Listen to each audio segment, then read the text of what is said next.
सत्यम अखिलम नित्यम कृपा तधिया मधु वंदनिया किमत्र चित्रम हरति तदुखं कल्याणशीला जत जोग माया कल्याणशीला जत जोग माया। आपण मते मो नाम पचार चाहते मत समस्त अवश्य भल हो अल्प हो मत समस्त जानते मो जोगमाया आश्रित जोगमाया दासानुदास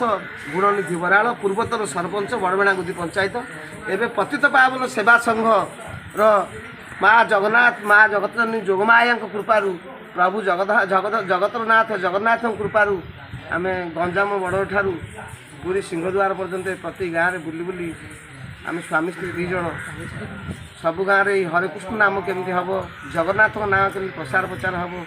से ही कार्य सबुदिन दिवारात्रि आम लगी रही आज जो ये उपस्थित हो समस्त माँ मैंने गड़ गड़र कि माँ मैंने अणसपदारू आमर जयंती माँ सरोजनी माँ मुदिरथ ग्रामर संध्या माँ आउ समस्त ग्रुप मैंने मुख्य आज खेतांडी ग्रामर आमर जो रवि साहू तांको गायक से माँ मैंने ता सहित यही करीमपुर ग्रामर किसी माँ मैंने कि पुरुष मैंने कि भाई मैंने किंतु मुख्य आकर्षण आज भास्कर बाबू कथार भास्कर साहू जी गायक शिरोमणि पलाई जी जहाँ जन्मस्थान बड़दियांडी जी रोच जाए पणसपदारे से महाशय श्रद्धा स्नेह बट भणजा तांको श्रद्धा स्नेह आज आम समस्त उपस्थित होती माँ मानकर बड़दियांडी गाँव मुख्य आकर्षण बड़दियांडी ग्रामर हरेकृष्ण नाम गोष्ठी भजन कीर्तन नाम गोष्ठी आज समस्ते मानपुत्र पाई आनंदित हेले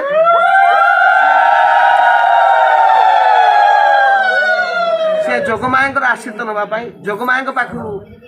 साहाଯ୍य पाइबापी जोगमाया पाखु बुद्धि ज्ञान नापी जोगमाया पाखु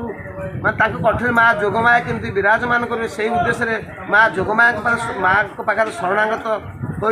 आज माँ पाखे प्रार्थना कले माँ भजन कीर्तन कले अल्प दिन शिखी से अति सुंदर भाव में भजन कीर्तन कर नाम तो कले महामंत्र मुक्ति मिल तेणु माँ जगधात्री जगत बंदिना जगत माता जगत जोगमाया भजन कीर्तन कर आज ये अंचल समस्त लोकर मन मुग्ध कर माँ जगधात्री जगत बंदिना जोगमाया आशीर्वाद कथा बोलान देख बार हरि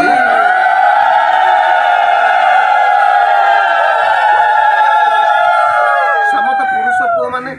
यही ग्रामर पुरुष पुओ मैंने ये अंचल पुरुष पुओ मैंने बड़दियांडी ग्रामर प्राय वयोज्येष्ठ लोक युवक साथी बंधु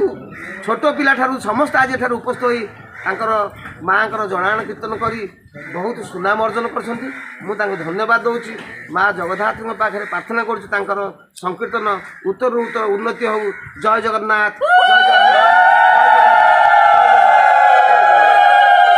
मैडम टे परिचय दियंतु गणेशपदार आसी मो ना जयंती प्रधान मु आगामी आधार भी एमती ठाकुर एमती अल्लेख अल्लेख बड़ा महिमा तांकर ତାଙ୍କ ମହିମା ସକାଶୁ ମୁଁ ଆଜି ସବୁ ତୁଚ୍ଛ କରିଦେଇଛି, ସବୁ କାମ ଘର ଧନ୍ଦା ଭଲ ମନ୍ଦ ପିଲା ଛୁଆ ସ୍ୱାମୀ ସଂସାରକୁ ଆସିକି ସେଇ ଠାକୁରଙ୍କର ଆଶୀର୍ବାଦରୁ ଆସିକି ମୁଁ ଆଜିକି ସନ୍ଧ୍ୟା ସକାଳ ଦାନ ପଡ଼ିବ। କେତେ ଉତ୍ସାହିତ ଅଛନ୍ତି, କେତେ ଆନନ୍ଦିତ? ବହୁତ ବହୁତ ବହୁତ ମାନେ କହିବି ହେବନି। ଆଜିକା ଯୁଗରେ ବର୍ତ୍ତମାନ ଯେଉଁ ସ୍ଥିତି ରହିଛି, ମହିଳାମାନେ ଦେଖୁଥିବେ ଅନେକ କାର୍ଯ୍ୟରେ ମଧ୍ୟ ବ୍ୟସ୍ତ ରହୁଛନ୍ତି, କିନ୍ତୁ ଆପଣ ଘର କାମ ସମସ୍ତ ପିଲା ଛୁଆ ସଂସାର କାମ ଛାଡ଼ି ଆଜି ମାଙ୍କ ପାଖରେ ଏଭଳି ମାଙ୍କ ପାଖରେ ସମସ୍ତ ହେଇଯାଇଛି। ଆଜି ସେଇ ମା ଯାହା ଆମକୁ ବାଟ ଦେଖେଇବେ ଆମେ ସେଇ ବାଟରେ ଯିବୁ। ମା ଯୋଗମାୟା କିନ୍ତୁ ଆପଣଙ୍କର ଆଜ୍ଞା ସରିଲା। କୁହନ୍ତୁ ଆପଣ। ମୁଁ ହେଉଛି ଭାସ୍କର ପଲାଇ ପାଲା ବାୟକ। ଧନ୍ୟବାଦ। ମୋ ଗ୍ରାମ ହେଉଛି ବଡ଼ଦିଆଣ୍ଡି। ଏ ବଡ଼ଦିଆଣ୍ଡିର ଇଏ ମା ମାନେ ଯେଉଁ କଳା ପରିବେଷଣ କରୁଛନ୍ତି ନାମ ସଂକୀର୍ତ୍ତନ କରି, ତେଣୁ ତାଙ୍କୁ ଅଶେଷ ଧନ୍ୟବାଦ ମୋର। ତାଙ୍କ ପାଦ ତଳେ ମୋର କୋଟି କୋଟି ନମସ୍କାର। କିନ୍ତୁ ସେମାନେ କିନ୍ତୁ ଉନ୍ନତିରୁ ଉନ୍ନତି ହୁଅନ୍ତୁ, ସେଇ ଯୋଗମାୟାଙ୍କ ପାଖରେ ମୁଁ ପ୍ରାର୍ଥନା କରୁଛି। ମା କିନ୍ତୁ ତାକୁ